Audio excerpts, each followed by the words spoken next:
Bueno, buenas tardes. Vamos a iniciar la clase correspondiente al tema estequiometría.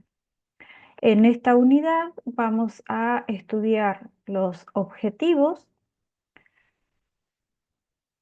del estudio de la química, que siempre nos permite analizar los distintos procesos o reacciones químicas que transforman una sustancia en otra diferente.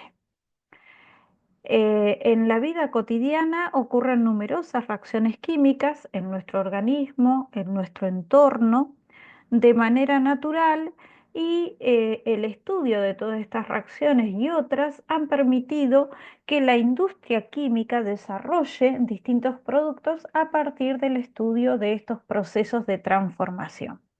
Es así que podemos tener reacciones químicas en la industria del petróleo, en la industria alimenticia, en la industria farmacéutica, textil, agrícola, etc. Entonces, en esta unidad vamos a analizar las distintas reacciones químicas, los cálculos que podemos llegar a realizar para la producción u obtención de determinados productos. Analizaremos entonces los tipos de reacciones, los cálculos estequiométricos. Dentro de estos cálculos estequiométricos le daremos principal importancia a el reactivo limitante y el reactivo en exceso, la pureza de reactivos, el cálculo de rendimiento de reacción y vamos a utilizar un tipo de reacciones en particular en donde productos de reacción son insolubles en solución acuosa, es decir, que aparecen precipitados, que van a ser necesarios separarlos por medio de filtración. Y como producto de todas estas reacciones realizadas en el laboratorio en condiciones controladas, también vamos a evaluar la posibilidad de errores experimentales. Entonces, comenzando con el tipo de reacciones en la naturaleza o en la vida cotidiana, podemos nombrar, por ejemplo, la fotosíntesis.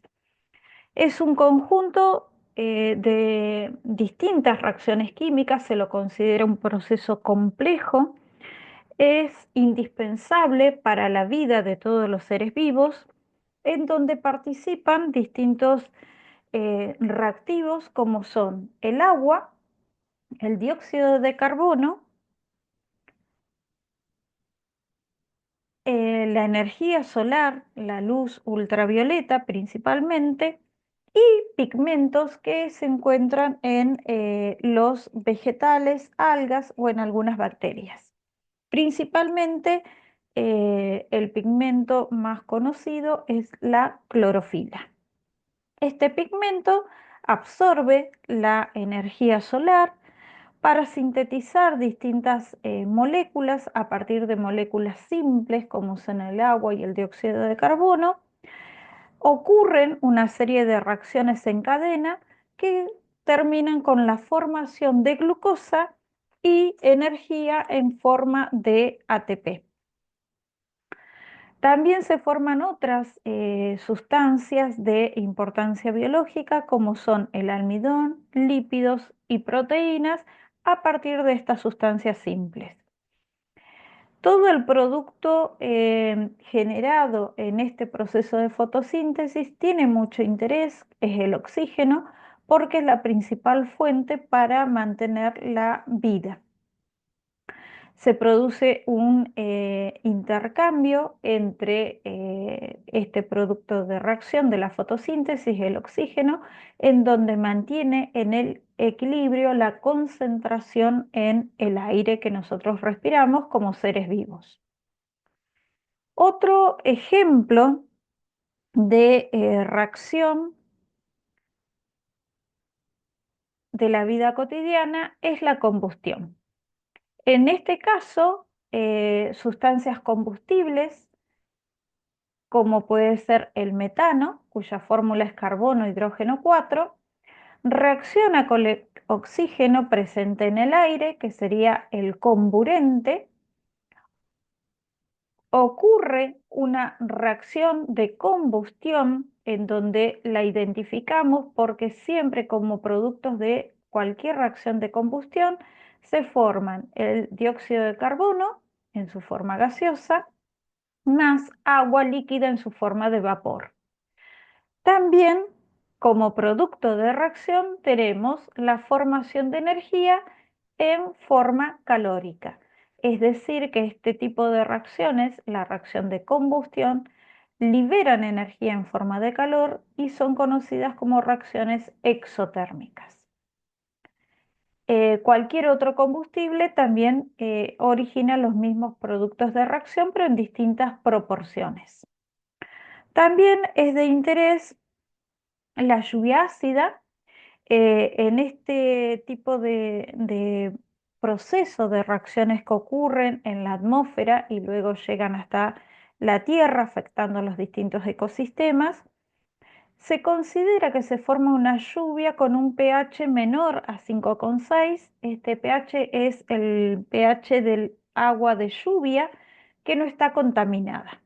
Si este pH es menor que 6, indica que está contaminada y se la denomina lluvia ácida. De manera muy elemental, ¿cómo podríamos explicar la lluvia ácida? Mediante los combustibles fósiles que son utilizados para combustible de autos o en las distintas industrias, eh, provocan que contienen ciertas impurezas o sustancias con la presencia de azufre y nitrógeno. Al producirse la combustión de estas sustancias, es decir, la reacción con oxígeno, eh, estos compuestos que contenían azufre y nitrógeno forman óxidos, es decir, se va a formar el correspondiente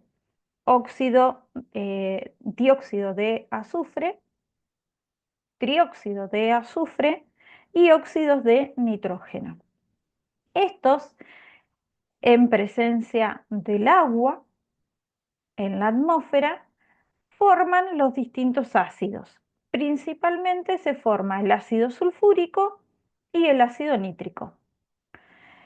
Estas reacciones químicas, en donde a partir de sustancias simples, como son los óxidos y en combinación con los ácidos, alteran distintas propiedades dentro del ecosistema.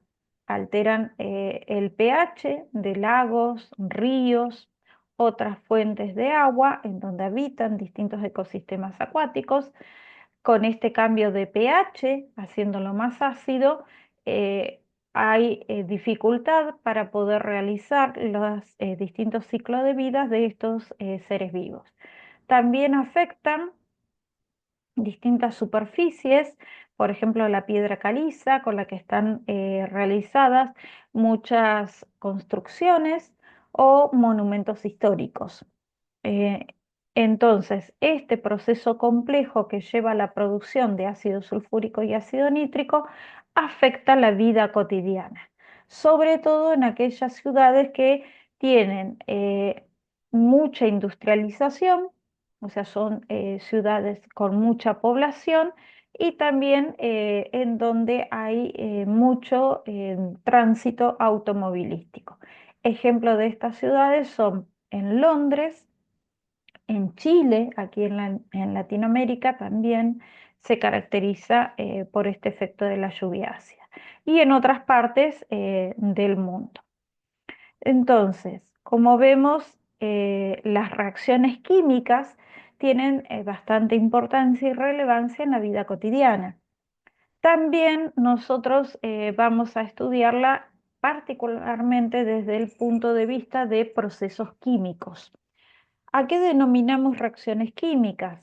Son cambios químicos en lo que sustancias simples iniciales, denominadas o conocidas como reactivos o reactantes, se transforman en sustancias finales, denominados productos. La característica que tienen estos productos que tienen una composición química diferente a la de los reactivos y por lo tanto también tendrán propiedades diferentes.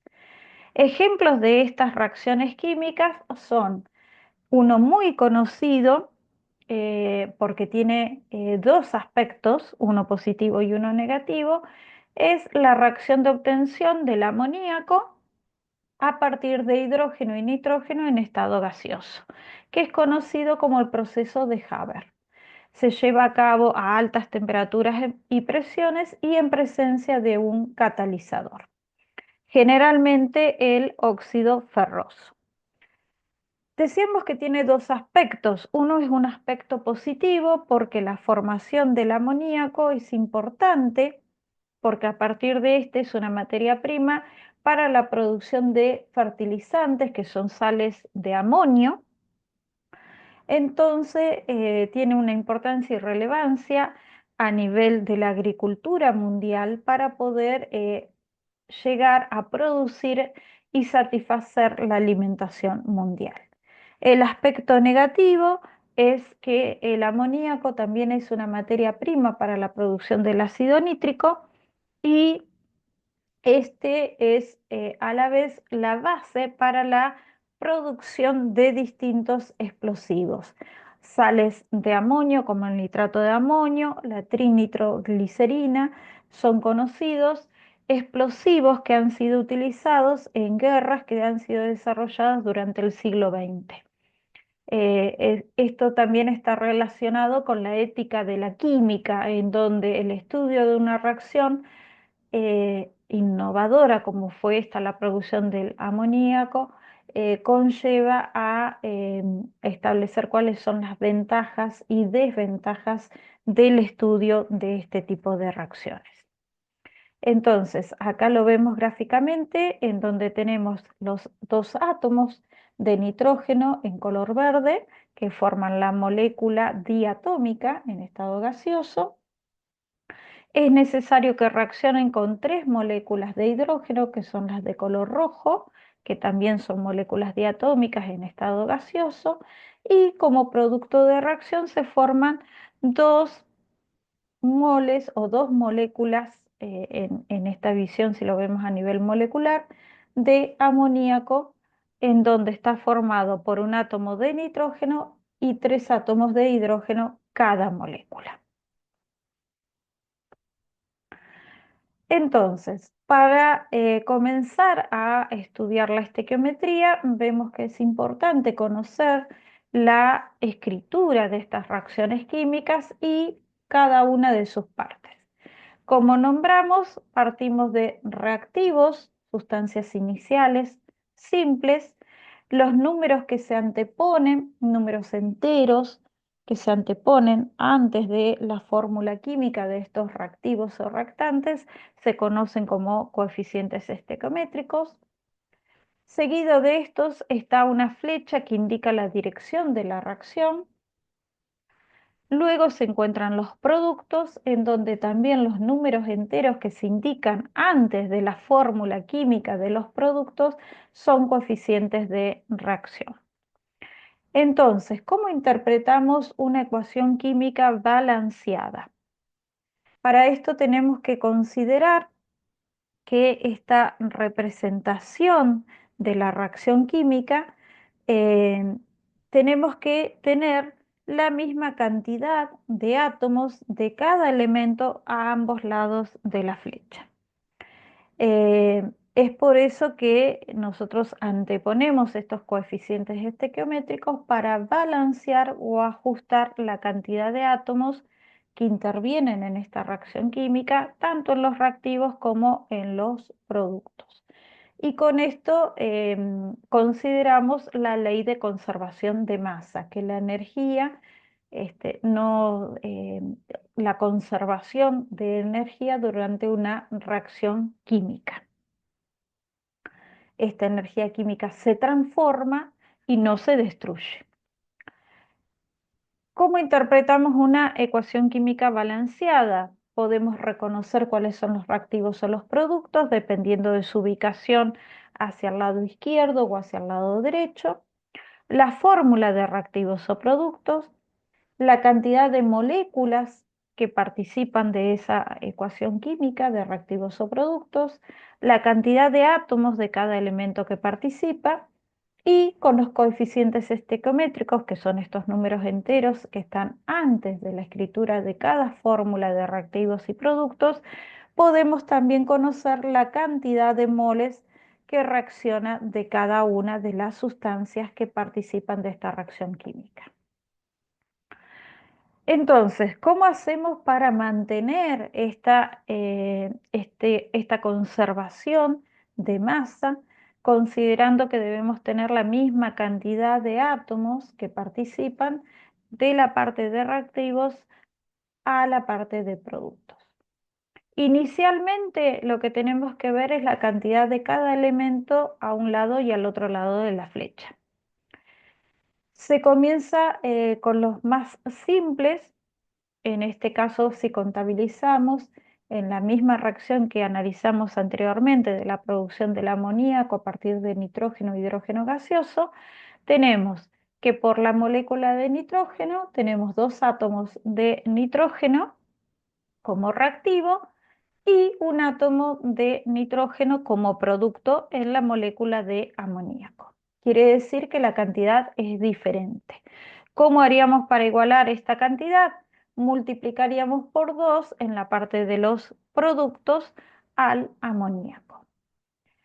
Si observamos la cantidad de átomos de hidrógeno, contamos con 2 átomos de hidrógeno en la molécula de hidrógeno gaseoso y en la molécula de amoníaco contamos con 3 átomos de hidrógeno. También es diferente, entonces, ¿de qué manera podemos balancear si de un lado tenemos 2 y del otro lado tenemos 3? Ya habiendo colocado ese 2 para haber balanceado el nitrógeno, ya no lo podemos tocar. Si consideramos que está multiplicando ese 2 por 3 a los átomos de hidrógeno, en total tenemos 6 átomos de hidrógeno. Entonces ajustaríamos el segundo átomo que está participando de esta reacción colocando un 3 antes de la molécula de hidrógeno. Entonces nos darían 3 por 2, 6 átomos de hidrógeno. Hacemos una revisión final en donde contabilizamos nuevamente los átomos que participan de esta reacción y vemos que tenemos 2 átomos de nitrógeno en ambos lugares de la flecha como reactivo y como producto.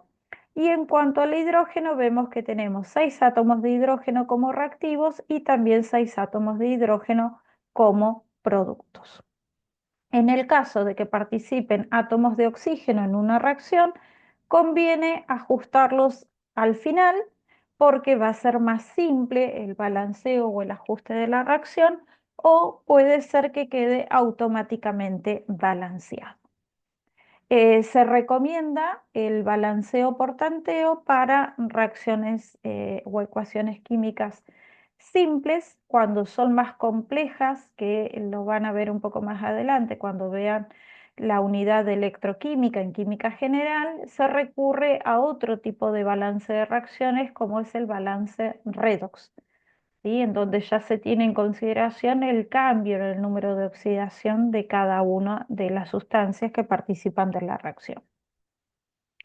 En cuanto a la clasificación de reacciones, tenemos las primeras simples, que son las reacciones de síntesis, en donde a partir de sustancias simples, como vimos anteriormente, la formación del amoníaco, o puede ser el ejemplo de la formación de dióxido de carbono, a partir de las sustancias simples en su forma estable en la naturaleza, carbono, grafito, oxígeno gaseoso, se forma una sustancia compleja como puede ser el dióxido de carbono gaseoso. También en las reacciones químicas, aparte del balance de átomos, se suele colocar el estado de agregación en el que están cada uno de los reactivos o productos. Es decir, indicar si se encuentran en estado gaseoso, líquido o sólido. Otro tipo de reacción que sería considerada la inversa o similar a la inversa de la reacción de síntesis son las reacciones de descomposición, en donde a partir de un compuesto, por ejemplo, por efecto de la temperatura o de calor, se forman sustancias simples o sustancias compuestas de menor complejidad. Un ejemplo es la descomposición de carbonatos por el efecto del calor, en donde vemos la escritura del ejemplo de la reacción del carbonato de sodio. Por efecto del calor se forma dióxido de carbono gaseoso y el óxido de sodio en su forma sólida. Otro tipo de reacción son las conocidas como de desplazamiento simple, en donde a partir de un metal que reacciona con ácidos diluidos, bases diluidas o incluso con el agua, forman otros compuestos en donde hay un desplazamiento de un átomo por otro. Ejemplos de estas reacciones pueden ser la reacción del magnesio con el ácido clorhídrico en solución acuosa, por eso se indica entre paréntesis AC del medio acuoso. El magnesio desplaza el hidrógeno del ácido clorhídrico formando el cloruro de magnesio y el hidrógeno es desplazado formando hidrógeno gaseoso. Otra reacción que la van a ver más adelante en el laboratorio en química inorgánica, cuando veamos las propiedades de los metales alcalinos, es el sodio metálico más agua líquida, forma el hidróxido de sodio en solución acuosa y también el hidrógeno del agua es desplazado por el sodio y forma hidrógeno gaseoso como producto de reacción. Otro tipo de reacción que nosotros vamos a utilizar en este caso para el estudio en el laboratorio de reacciones de estequiometría son las reacciones de doble desplazamiento, en donde dos reactivos que son compuestos forman reacciones generalmente en solución acuosa, dos nuevos compuestos, como dijimos, con propiedades diferentes. Ejemplos de estos, algunos de ustedes ya los han visto también en química general, cuando han visto las reacciones de formación de sales, en donde por reacción de un ácido más una base se forma una sal neutra o también una sal ácida o básica, dependiendo de las características del ácido o de la base que reacciona. Como características, este tipo de reacciones de desplazamiento tienen que se forma uno de los productos puede ser insoluble, es decir, que forma un precipitado. Esto quiere decir que es un sólido que por más que yo agite, caliente ese producto de reacción, no se va a disolver, va a permanecer en estado sólido. O también puede ser que uno de los productos se forme en estado gaseoso. Entonces se va a liberar, esto se indica en la reacción química con una flechita hacia arriba, la liberación de un gas, o en el caso del precipitado insoluble, con una flechita hacia abajo, también se indica al lado de la fórmula del producto. Entonces, para la escritura de estas ecuaciones químicas tenemos que tener en cuenta escribir correctamente la fórmula de reactivos y productos. Para esto tenemos que tener el tema de nomenclatura química bastante ejercitado y conocer varios ejemplos de distintos compuestos químicos. Considerar antes de cualquier cálculo siempre la reacción tiene que estar balanceada, es decir, que la cantidad de los átomos que participan de esa reacción tiene que ser igual del lado de los reactivos que del lado de los productos. Una vez realizados los cálculos, tenemos que analizar el resultado si es razonable o no y si no, revisar nuevamente los cálculos que hemos realizado. ¿Qué tipo de cálculos estequiométricos podemos realizar?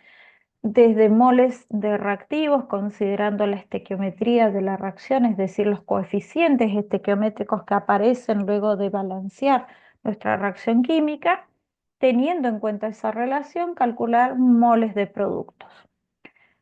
Si cuento con datos de masa de reactivos, debo transformarlos en moles de reactivos ¿Y con qué dato voy a poder transformar masa, es decir, gramos de reactivos, en moles de reactivos? ¿Qué les parece? ¿Qué dato puedo yo necesitar para poder hacer esa transformación de masa a mol? Obviamente, si escribí la reacción química, voy a conocer la fórmula química de esos compuestos. Entonces, ¿qué dato voy a necesitar, les parece? En la fórmula química voy a tener los elementos, la relación entre esos átomos, en que están en cada cantidad. Bien, la determinación de la masa molar, ¿sí? De cada uno de los reactivos y de los productos. Entonces, con la tabla periódica yo voy a trabajar y voy a determinar a partir de las masas atómicas de cada elemento de la tabla periódica, con la relación que tienen en la fórmula del compuesto, la masa molar, ¿sí? Una vez que los tengo transformados en moles de reactivos, de nuevo con la relación que hay en la estequiometría de la reacción, es decir, con el ajuste por los coeficientes estequiométricos, puedo determinar los moles de los productos y si fuera necesario pasarlo a masa de productos, nuevamente tendríamos que determinar la masa molar, ¿sí? Nuevamente como habíamos pensado anteriormente. También puedo tener datos de gramos, de átomos o moléculas. Entonces, si tengo gramos, dijimos que con la masa molar lo pasaba a moles, pero si tengo átomos o moléculas de reactivos o de productos, ¿cómo lo paso a moles? ¿Qué necesitaría conocer o si hay alguna manera de transformar átomos o moléculas a moles? ¿Qué les parece? Anteriormente relacionamos la masa molar, la masa en gramos, que ocupa un mol de sustancia, y también tenemos la relación de que un mol de sustancia es una cantidad de sustancia química. ¿Con qué más lo podíamos llegar a relacionar? Había un número que nosotros conocíamos, el número de Avogadro, ¿sí? En donde decimos que un mol de sustancia puede contener 6,02 por 10 a la 23 átomos o moléculas o partículas, ¿no? Dependiendo de qué estemos analizando, si átomos, moléculas, iones, ¿sí? Entonces también tenemos esa información del número de Avogadro para transformar átomos o moléculas en moles, ¿sí? Entonces, ya con esas herramientas que conocemos, podemos ir haciendo algunos cálculos estequiométricos simples, ¿sí? Por ejemplo, en este caso nos dice que el hidróxido de litio sólido se ha utilizado para absorber el dióxido de carbono exhalado del entorno vivo, en donde los productos son carbonato de litio y agua líquida. Y nos pregunta qué masa de dióxido de carbono gaseoso puede absorber 1,00 por 10 a la 3 gramos de hidróxido de litio.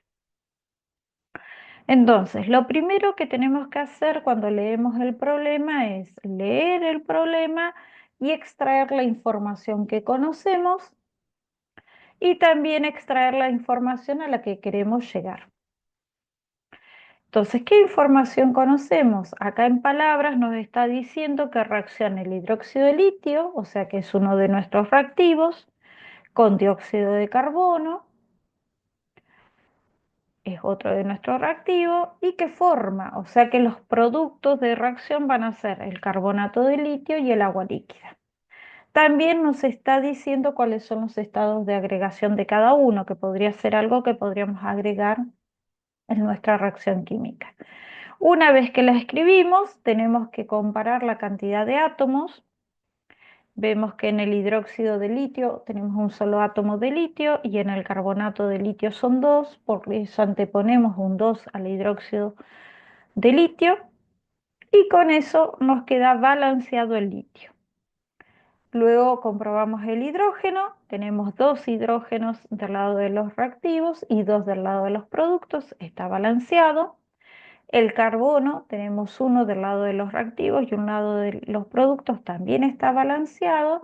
Y si hicimos todo bien, puede ser muy fácil de ajustar el oxígeno o quizás nos haya quedado automáticamente balanceado.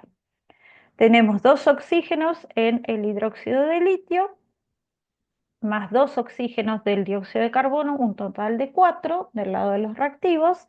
Y del lado de los productos tenemos 3 oxígenos del lado del carbonato, más un oxígeno en el agua, 4. Quiere decir que ya quedó balanceada nuestra ecuación química. Siempre por las dudas calculamos las masas molares, ¿sí? En este caso del hidróxido de litio, que era nuestro dato, y lo mismo podríamos hacer del dióxido de carbono y de los productos que nos pidan. Para eso, ¿cómo lo hacíamos? Sacábamos la masa atómica de cada uno de los elementos que participan de ese compuesto, en este caso del hidróxido de litio.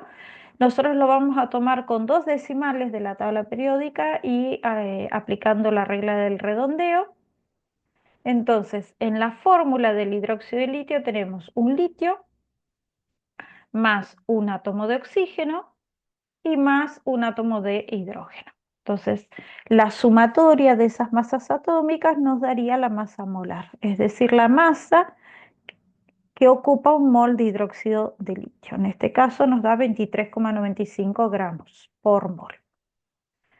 Entonces, lo primero que vamos a hacer es ubicar el dato que nosotros teníamos, que es 100 por 10 a la 3 gramos de hidróxido de litio.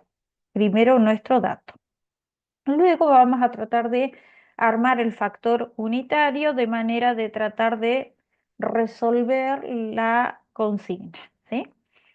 Entonces, nuestros datos lo tenemos en gramos de hidróxido de aluminio. Como nuestra reacción está en moles, la cantidad que ajustan los coeficientes estequiométricos son moles, lo pasamos con su masa molar a moles para poder comparar. Entonces, consideramos que un mol de hidróxido de litio son 23,95 gramos de hidróxido de litio, que lo calculamos anteriormente, y con esto llegamos a la cantidad de moles de hidróxido de litio. Ahora tenemos que tratar de ver qué necesitábamos conocer, o sea, nos pedía qué cosa. La masa del dióxido de carbono que podía absorberse, o sea, con cuánto del otro reactivo reaccionaba. ¿Cómo lo hacemos? Mediante la relación que vemos en la estequiometría. De la reacción balanceada, ¿qué observamos? Que tenemos 2 moles de hidróxido de litio reaccionando con un mol de dióxido de carbono. En este caso nos conviene colocar los 2 moles de hidróxido de litio como denominador y el mol de dióxido de carbono como numerador. Como nos pide gramos, vamos a tener que hacer una transformación de moles de dióxido de carbono con su masa molar, que hacemos sumando la masa atómica del carbono, más 2 veces la masa atómica del oxígeno, obteniendo el valor de 44,01 gramos. Y de ahí vamos a obtener la masa de dióxido de carbono obtenida para reaccionar con los 1,00 por 10 a la 3 gramos de hidróxido de litio. Trabajamos con todos los decimales hasta el final y bueno, al final recién nos cuestionamos con cuántas cifras significativas debería expresar este resultado. Entonces, ¿qué les parece? El único dato que nosotros tenemos en el problema es que queríamos que reaccione 1,00 por 10 a la 3 gramos de hidróxido de litio. ¿Cuántas cifras significativas tiene esta cantidad de hidróxido de litio? Notamos que está escrito con notación científica, ¿sí? Bien, 3 cifras significativas porque tenemos el 1 y 2 ceros a la derecha que son significativos. Es un total de 3. Entonces nuestro resultado lo deberíamos ajustar aplicando el redondeo a 3 cifras significativas. Recuerden que acá el por 10 a la 3 no son cifras significativas o no las tenemos que contabilizar porque no se expresan la cantidad en forma exponencial.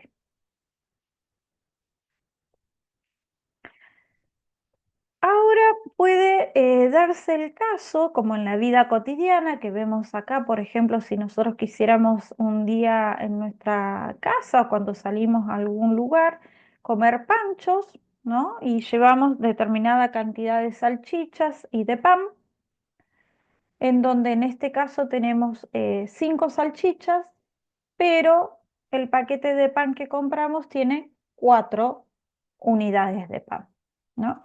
Si nosotros quisiéramos hacer panchos, necesitaríamos por cada salchicha un pan. Entonces, en este caso, el reactivo limitante, es decir, el que se va a consumir antes y nos va a limitar la cantidad de producto, que en este caso va a ser la cantidad de panchos que vamos a poder armar, va a ser la cantidad de pan, ¿sí? Porque si tengo 4 salchichas, perdón, si tengo 4 panes, necesito 4 salchichas. Es decir, que voy a tener una salchicha sobrante, ¿sí? Que va a quedar sin su pan y no voy a poder formar el pancho que era el producto. Entonces, de esta reacción voy a tener el reactivo limitante va a ser el pan, va a limitar la cantidad de panchos que puedo preparar. En esta cantidad van a ser 4, va a ser correspondiente a lo que vamos a conocer como rendimiento teórico, es decir, la cantidad de producto que se formaría teóricamente de nuestro producto. Y vamos a tener una salchicha que nos va a sobrar, que va a ser lo que denominamos nuestro reactivo en exceso, ¿sí? Siempre que nosotros tengamos como datos la cantidad, sean gramos o moles, átomos o moléculas de nuestros dos reactivos, vamos a tener que determinar primero cuál es el reactivo limitante para saber que ese es el que se consume primero y va a limitar la cantidad de producto que se va a poder formar. A partir de ese vamos a realizar los cálculos para el rendimiento teórico. El otro reactivo que queda en exceso o que sobra va a quedar en el seno de reacción justamente sin reaccionar, ¿sí? A eso se lo denomina en exceso o reactivo que sobra. Ahora para poder esto visualizarlo, lo vimos desde la vida cotidiana, con la elaboración de panchos en nuestra cocina, en nuestra casa, lo vamos a ver de manera química, considerando una reacción química. Entonces, en este caso volvemos de nuevo como ejemplo a la reacción de obtención de amoníaco a partir de nitrógeno gaseoso, 25,00 gramos de nitrógeno gaseoso con 500 gramos de hidrógeno gaseoso, reaccionan para formar amoníaco. Y nos pide que calculemos la masa del amoníaco producido cuando esta reacción se completa. Entonces, fíjense que se da la situación que yo les decía anteriormente. Tenemos las cantidades, en este caso en masa, de nuestros dos reactivos. Entonces, acá nos tenemos que plantear determinar el reactivo limitante para poder calcular cuánto de amoníaco se produce. Entonces, de la lectura del problema tengo que ver qué datos conozco, escribir la reacción balanceada, en este caso considerando el nitrógeno y el hidrógeno como nuestros reactivos y el amoníaco como productos. Balancearla y como yo voy a tener estos coeficientes estequiométricos que corresponden a cantidad en mol, cantidad de sustancia, va también a convenir que estas masas iniciales las transforme en moles. Entonces, para eso habíamos dicho que necesitábamos las masas molares de cada uno, ¿sí? ¿Qué queremos determinar una vez que conocemos cuál es el reactivo limitante? Con este reactivo vamos a calcular, considerando la estequiometría de la reacción, cuántos moles de amoníaco se producen y como en este caso nos pide la masa, con la masa molar del amoníaco vamos a poder llegar a los gramos de amoníaco que se producen.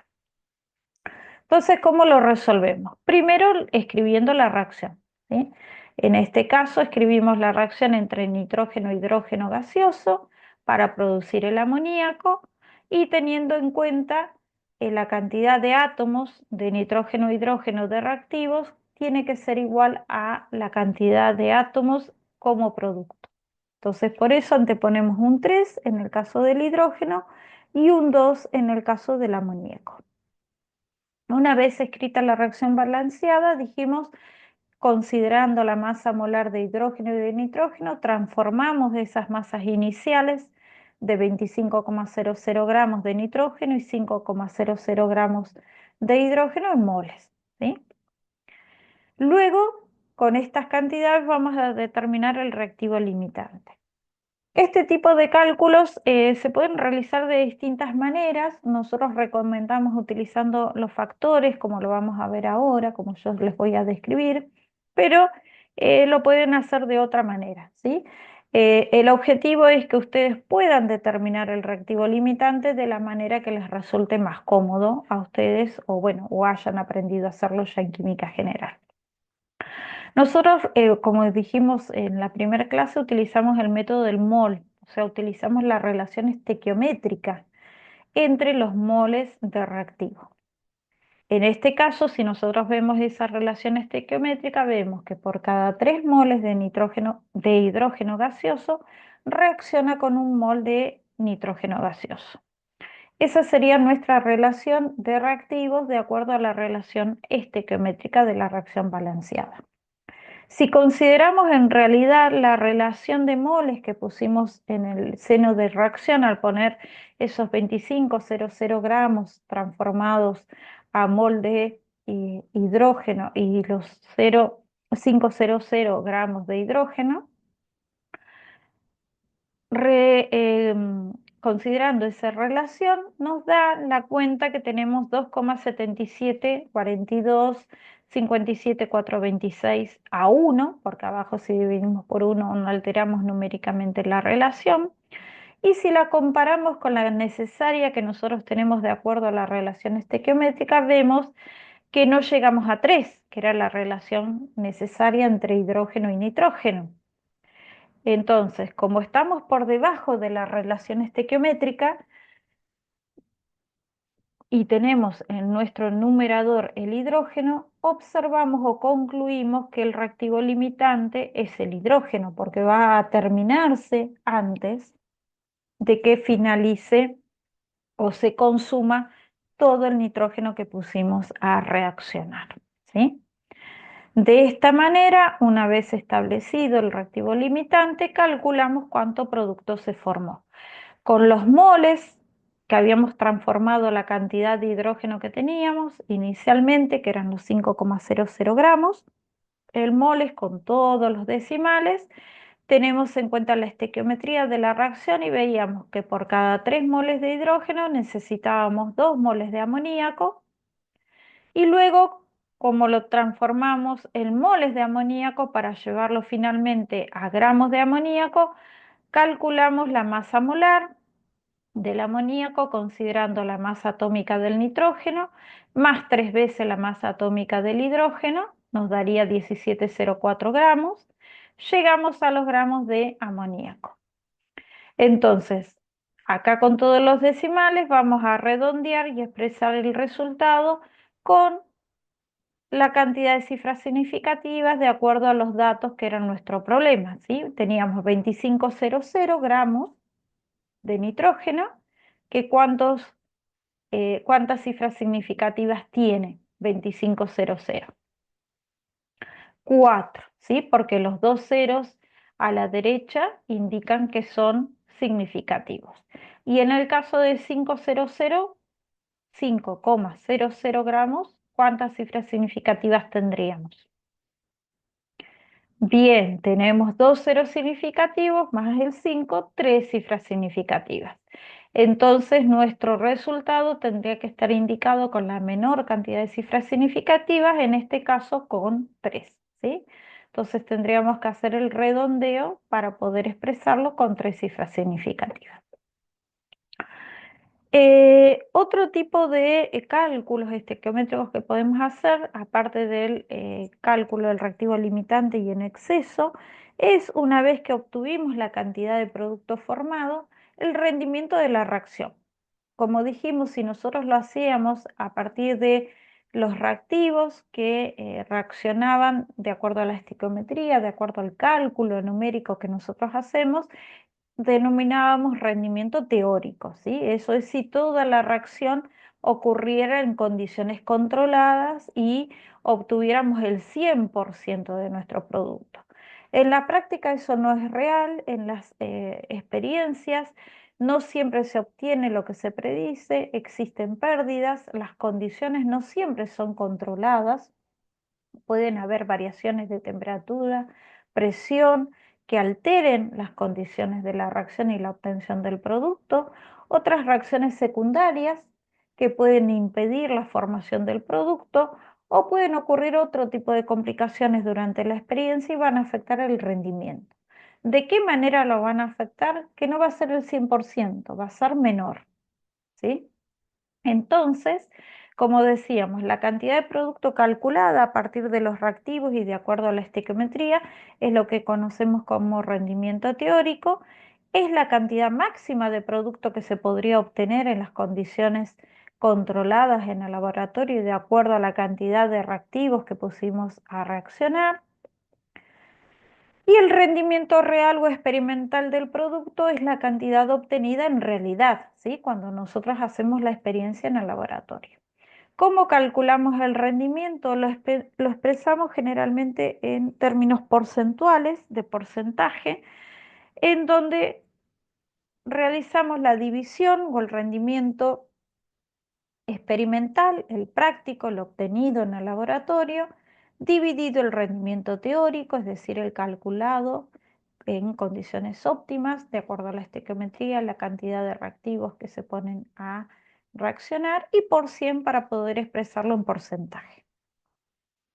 Tenemos que recordar que el reactivo limitante es el que va a condicionar la cantidad de producto que se va a formar. Por lo tanto, en la práctica tenemos que pesarlo con exactitud y precisión. Entonces, si tenemos que hacerlo con exactitud y precisión, ¿qué balanza utilizaríamos? Tendremos que hacerlo con la que nos brinde la mayor exactitud y precisión. ¿Cuál sería la balanza que tendríamos que utilizar para pesar en el laboratorio el reactivo limitante? Bien, la balanza analítica, ¿sí? Porque es la que nos brinda una precisión de más o menos 0,0001 gramo con 4 o 5 decimales, en nuestro caso con la que contamos en el laboratorio con 4 decimales, entonces nos da mayor precisión y exactitud. Y el reactivo en exceso, ¿dónde les parece que lo podemos pesar? Si va a ser una cantidad que va a sobrar, no va a reaccionar, ¿en dónde lo vamos a poder pesar? O sea, no necesitamos mayor precisión y exactitud. ¿También lo pesaríamos en la analítica o dónde?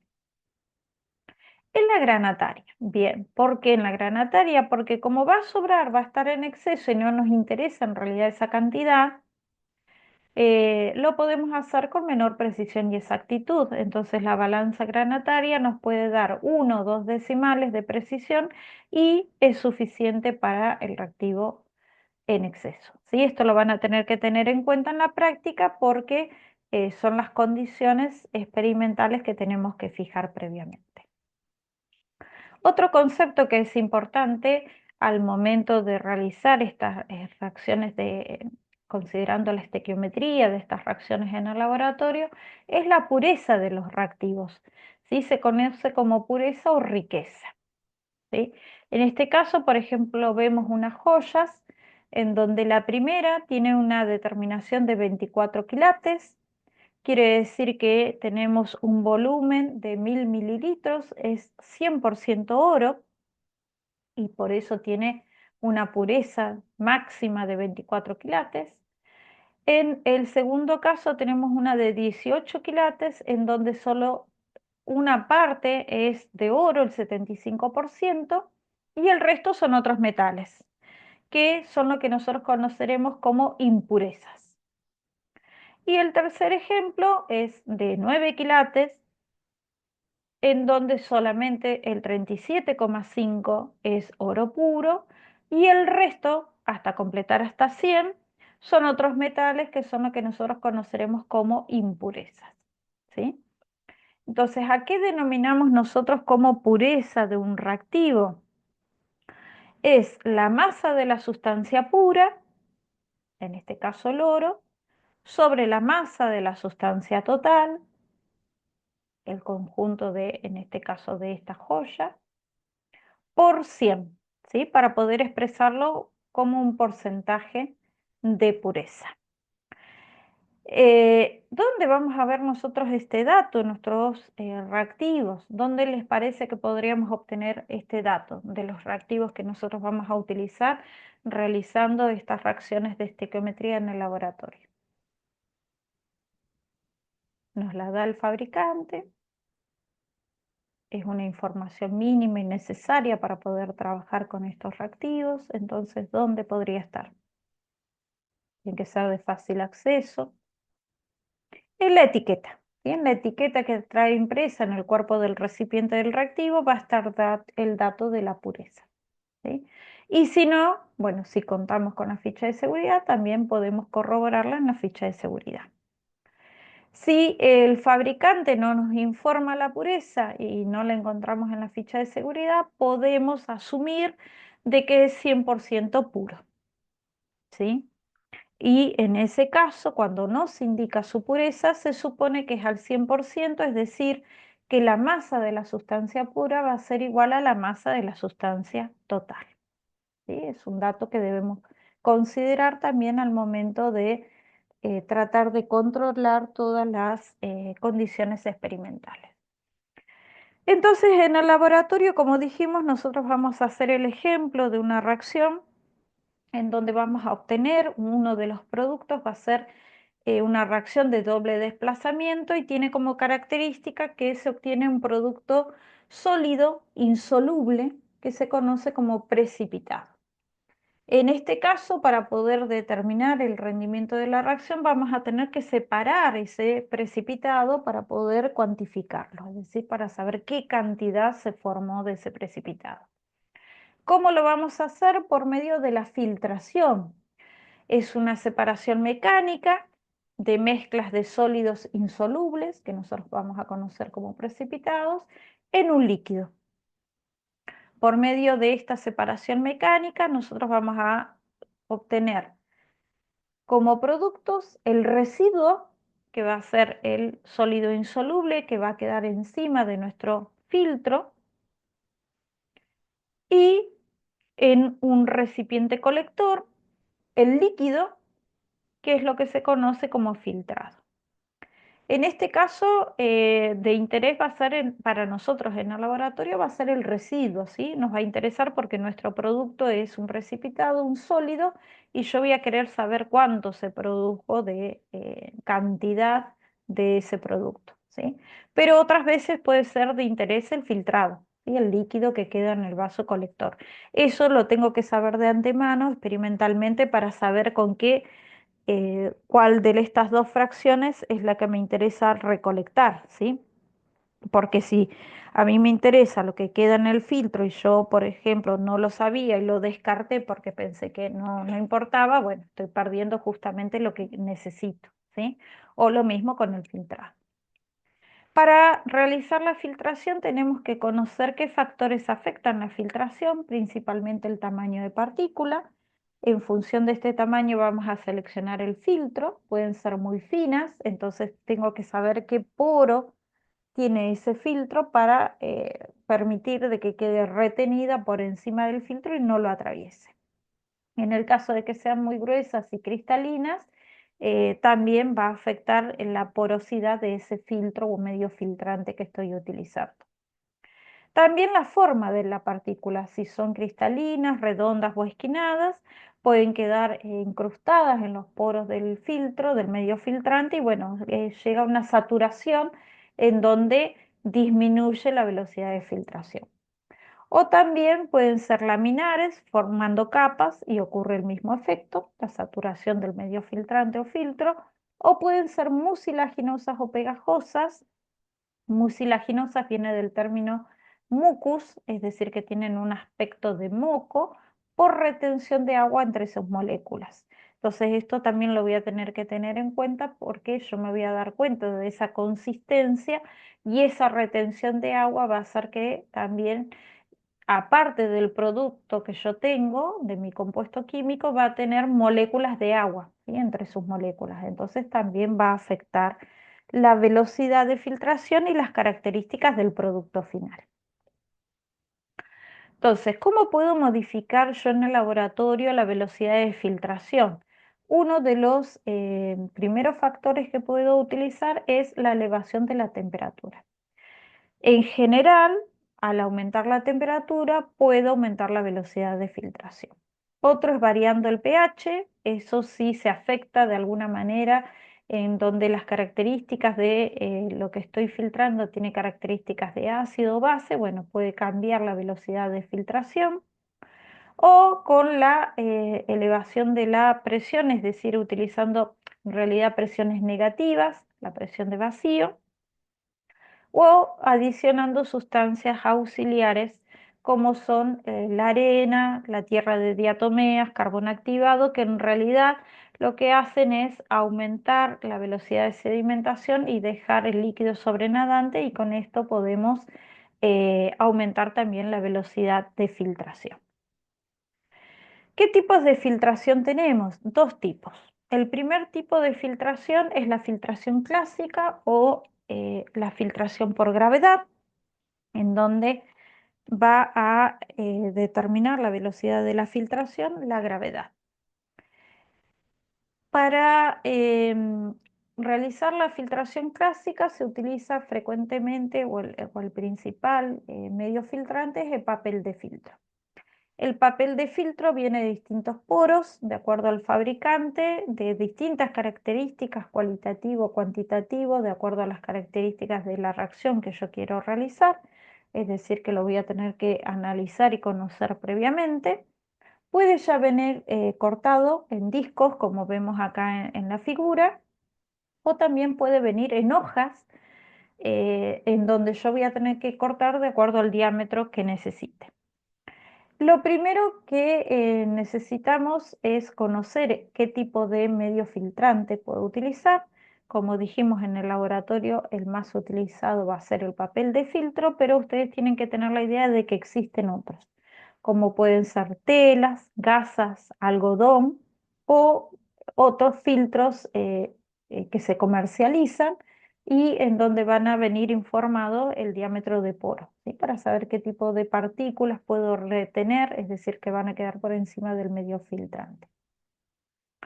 En nuestro caso en el laboratorio, como vamos a usar papel de filtro, una vez que tengamos los círculos cortados o bien provistos por el fabricante o nosotros lo hagamos en el laboratorio, vamos a proceder al doblado de papel de filtro. ¿Cómo lo realizamos? Para eso, primero el círculo lo doblamos a la mitad. Luego esa mitad la doblamos de nuevo a la mitad, vamos a obtener los 4/4 de ese círculo. Vamos a formar un cono en donde vamos a separar 3 paredes de ese cono por un lado y una pared del otro lado. Ese cono lo vamos a introducir en el cuerpo de nuestro embudo, y para que no quede suelto y quede adherido y forme un conjunto embudo papel de filtro, lo vamos a humedecer con unas gotitas de agua destilada. Para proceder a la filtración clásica, lo primero que tenemos que hacer es armar nuestro equipo de filtración. Entonces ya armamos el conjunto de embudo y papel de filtro. Para tenerlo esto durante el tiempo que transcurra la filtración clásica, conviene armar un sistema de soporte, ¿sí? Entonces para eso vamos a utilizar un pie universal en donde vamos a agregar un aro metálico con doble nuez y lo vamos a disponer a la altura necesaria para colocar nuestro conjunto de embudo y papel de filtro. Por debajo de ese conjunto vamos a colocar un vaso de precipitado colector del filtrado y tenemos armado nuestro equipo de filtración clásica. Por otro lado, nosotros vamos a tener ya nuestro conjunto, el producto de la reacción. En el caso de ustedes va a ser el carbonato de calcio precipitado en solución acuosa, en donde vamos a tener ese sólido insoluble. Lo vamos a agitar con una varilla, ahí estamos en instancias de agitación. Luego lo vamos a dejar reposar, es decir que por efecto de la gravedad el sólido por su densidad va a ir al fondo del del vaso de precipitado. Estamos en la etapa de decantación. Y luego con la ayuda de la varilla vamos a tocar con la punta de ese vaso de precipitado y dejar caer el filtrado, ¿sí? Ese líquido sobrenadante que va a estar más claro y cristalino, y vamos a empezar con la filtración. Al momento de colocar la varilla en el interior del conjunto de embudo y papel de filtro, tenemos que tener la precaución de no apoyar con fuerza, porque podemos romper el papel de filtro y pasaría parte de nuestro residuo que queremos dejar sobre el medio filtrante, que es el papel de filtro. Por efecto de la gravedad va a ir cayendo el líquido y lo vamos a ir recolectando en el vaso que habíamos colocado como vaso de precipitado colector. Luego de que dejamos pasar todo el líquido, con la ayuda de la varilla vamos a dejar caer el residuo sobre el papel de filtro, y los restos de residuos que queden en el interior del vaso de precipitado o en la varilla, que puede quedar adherido también en la superficie de la varilla de vidrio, los vamos a enjuagar con una piseta que contiene agua destilada, con unas pequeñas cantidades, y vamos a tratar de que todo el residuo en lo posible quede sobre el papel de filtro. Una vez conseguido esto y ya haya pasado todo el líquido filtrado y lo tenemos en el vaso de precipitado colector, vamos a realizar el lavado del residuo que está en el papel de filtro con pequeñas porciones de agua destilada, ¿sí? Y también vamos a esperar que todo eso quede en el vaso de precipitado colector. De esta manera obtendríamos nuestro precipitado o producto sólido insoluble, que va a quedar retenido en el papel de filtro que está ubicado en el embudo, y nuestro líquido filtrado, que lo obtenemos en el vaso colector. Para aumentar la velocidad de filtración podemos recurrir al otro tipo de filtración, que es la filtración al vacío. En este caso cambia sustancialmente el equipo de filtración. Lo único que no cambia es el método de soporte, ¿sí? Vamos a seguir teniendo un pie universal con una pinza con doble nuez que va a estar tomando del cuello al quitasato. Este quitasato va a tener un tapón de goma con un orificio en donde se va a adaptar el embudo Buchner, que ya lo habíamos visto anteriormente. Es un embudo de cerámica en donde en su base cambia completamente la forma y tiene una base perforada o agujereada, en donde se va a colocar el papel de filtro. O sea, acá no doblamos el papel de filtro, sino que queda la circunferencia de ese papel de filtro que vamos a cortar del diámetro adecuado para el tamaño de nuestro embudo Buchner. Lo colocamos sobre esas perforaciones. Luego vamos a adaptar por medio de una manguera de goma la tubuladura lateral del brazo del quitasato con nuestra trompa de vacío, que está adaptada a una canilla de agua potable, ¿sí? Un grifo. Esta trompa de vacío, una vez que está en funcionamiento, lo que hace es generar vacío, ¿sí? Esta presión va a acelerar el efecto de la gravedad y con esto aumentamos la velocidad de filtración. El procedimiento anterior es el mismo, ¿sí? Vamos a agitar nuestro conjunto de sólido insoluble en solución acuosa con la ayuda de la varilla. Vamos a dejar decantar, y una vez que decantó vamos a pasar primero el líquido sobrenadante. Van a caer estas gotas dentro del pitasato, y luego con la ayuda de la varilla vamos a tratar de pasar todo el residuo sólido sobre el papel de filtro que está en el embudo Buchner. Finalmente vamos a enjuagar tanto el vaso de precipitado como la varilla para retirar el máximo del residuo. Y luego, una vez obtenido todo el residuo sobre la tapa perforada del embudo Buchner, vamos a hacer 2 o 3 lavados con agua destilada de nuestro residuo y todo va a ser colectado en el quitasato. Para dejar de funcionar este sistema, es decir, dejar de generar vacío en el quitasato, tenemos que recordar siempre desconectar primero la manguera de goma del quitasato antes de cerrar la canilla, porque si no vamos a tener un reflujo y va a pasar el agua de la canilla al frasco quitasato y bueno, en el caso de que ahí teníamos nuestro producto de interés, puede impurificarlo, ¿sí? Entonces, por las dudas, siempre como regla, primero desconectamos la manguera de goma del quitasato y luego recién cerramos la canilla de agua. ¿Cuáles son las posibles fuentes de error experimental en este tipo de determinaciones de separación de un producto sólido insoluble? La pesada de reactivos, ¿sí? Que puede haber un derrame o pérdida en la transferencia de estos reactivos cuando nosotros los llevamos a los vasos de reacción. La reacción que pueda ser incompleta o que ocurran reacciones secundarias, entonces se modifiquen las reacciones controladas experimentales que nosotros habíamos fijado. En la filtración, ¿sí? Cuando nosotros hacemos la filtración del líquido sobrenadante y la transferencia del residuo con la ayuda de la varilla, cuando realizamos el enjuague del vaso de precipitado y la varilla, que cuando nosotros apoyemos la varilla en el papel de filtro ejercemos demasiada fuerza y podemos romper el papel de filtro y por lo tanto los poros van a estar saturados o rotos y va a pasar el residuo y nos vamos a dar cuenta porque ese líquido filtrado que está en el vaso de precipitado colector va a tener partículas de sólido, entonces quiere decir que atravesó el poro de la partícula, o si elegimos un papel de filtro en donde el tamaño de partícula es mayor que el tamaño de partícula del sólido, también la va a atravesar y vamos a ver por qué el líquido sobrenadante no va a ser traslúcido, sino que va a tener partículas sólidas en suspensión. Una vez que obtenemos el residuo sólido, puede ser por sus características mucilaginosa o que retiene agua, va a estar húmedo, lo tenemos que llevar a secar, lo vamos a llevar a secar a una estufa de secado durante determinado tiempo y a determinada temperatura.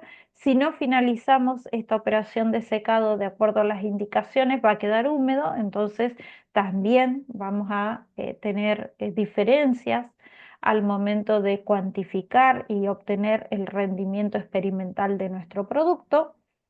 También al momento de pesar, si lo hago y no considero la temperatura ambiente, como lo saco de la estufa de secado, va a estar caliente y no lo dejo llegar a temperatura ambiente, voy a tener diferencias de temperatura, entonces también va a afectar el rendimiento, ¿sí? Entonces hay que pensar en todo esto para no cometer estos errores experimentales porque todos estos van a afectar el rendimiento que yo voy a determinar en el laboratorio, considerando el rendimiento experimental dividido el rendimiento teórico por 100.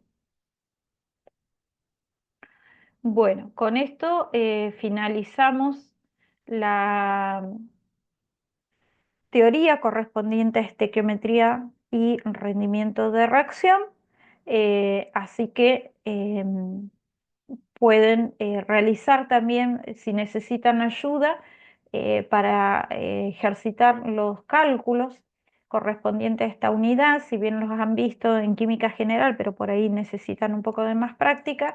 En la carpeta de seminarios que está en el aula hay un seminario de estequiometría y rendimiento de reacción en donde pueden ir practicando estos problemas y realizar las consultas necesarias aprovechando los horarios de consulta, ¿sí? O también pueden realizar consultas vía mail o en cualquier momento de la práctica también lo pueden hacer. Pero bueno, es necesario que realicen la ejercitación y la práctica para este tipo de cálculos para que al momento de realizar la experiencia en el laboratorio no tengan dificultad en los cálculos que tienen que hacer al momento de realizar el informe. Entonces, todo esto es previamente mejor ejercitarlo con estos seminarios que tienen, en donde tienen la posibilidad de corroborar los resultados, ¿sí? Bien, finalizamos con esto la clase de estequiometría y rendimiento de reacción.